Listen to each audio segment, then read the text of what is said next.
Greyhat, a digital detective adventure, is a first-person, I suppose, hacking simulation game, stroke puzzle adventure, where you play the role of a expert hacker who needs just one last job before he's out. And obviously things go a bit wrong.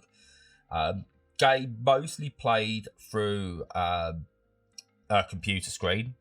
Set around 2010, so it's an interesting era for a hacking game. So you kind of go through doing basic hacking things. You get into people's computers. You need to uncover files. You need to sort of look at their personal emails, their calendars, and use your detective skills, essentially, to crack open puzzles and provide answers for your clients. And it's just a really interesting game that, on the whole, does a great job of presenting itself and allowing you to move through it and working out puzzles. There's a couple of bits which I had to change on it, such as there's the tunneling mini game that you need to get into computers, where you need to basically press keys on your keyboard to tunnel in. You need to press them at a really quick speed in the right order. And for the life of me, I couldn't do that, so I set that to auto. That's absolutely fine, because the rest of the game's great.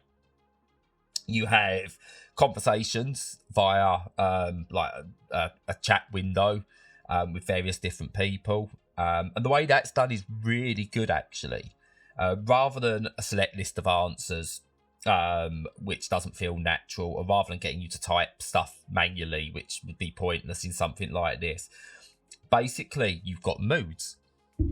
So if you keep tapping keys on the left side of the keyboard, it's a neutral or negative mood. On the right side, it's a more positive mood. So you have these chats with family, friends, other clients, other hackers, things like that, and you tap on the keys and you hit enter and all that. It feels natural, it feels real, but without you needing to actually type stuff yourself. Almost like movie communications. Do you know, like when you're moving, they're hacking away on the keyboard and you're not really typing. It's a bit like that. It's good for it. But it's got this very early 2010s aesthetic to it, with how the browsers look and things like that as well. I mean, there's like loads of little throwaway mini games in there that are quite fun to do, that seem pointless, some of them, but they're not. And it's got a really intriguing story that when I first played it, I was like, I'm going to get bored of this quite quickly. But I got intrigued and wanted to play more and more and more.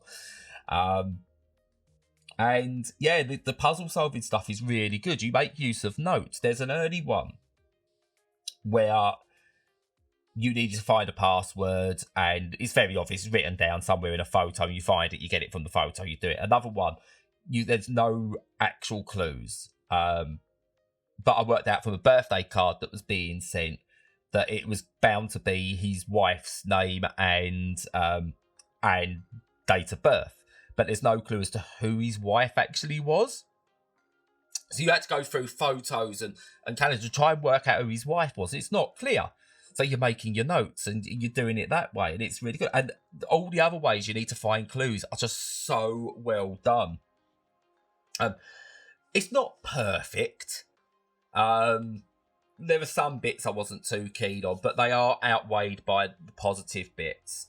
And for a game that costs just short of a tenner, as it stands at the moment, there's plenty to be got from it. I really enjoyed my time with it. I wouldn't go, everyone needs to play this right now, but it's a good, solid game that's definitely worth your time, and it's definitely worth your effort to put into it. Yeah, really interesting game. That's Greyhat, a digital detective adventure. If you like the video, if you like this stuff, please like and subscribe. And until next time, goodbye.